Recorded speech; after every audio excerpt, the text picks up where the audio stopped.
We are starting right off with pro trader Joe Tigay of Equity Armor Investments. Joe, how close to reaching a bottom do you think we are in this market? Now, if you go back historically, you look at other bear markets, where does the bottom happen?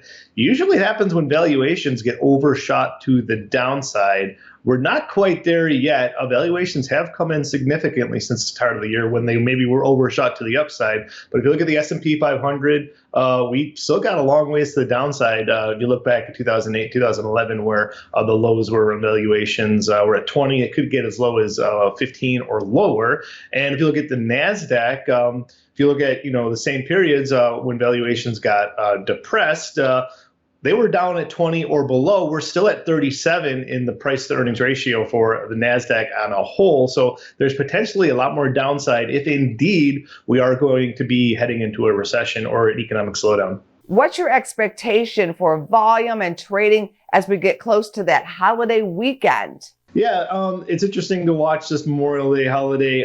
For me, there's no sign that there's any economic slowdown. We're seeing an increase in gas prices into this 3-day weekend. And for me, that's a sign that people still have money to spend. They're still going to be out there getting around the country, getting in their cars. But how many more times of filling up the tank and it's seeing $70, $80, $90 before that pinches in the rest of our spending? So, yeah, in general, around this weekend, we usually see lighter volume, lower trading, and less liquidity, which in times like these could lead to some wild swings in the market. Thank you, Joe, for your Trader Talk.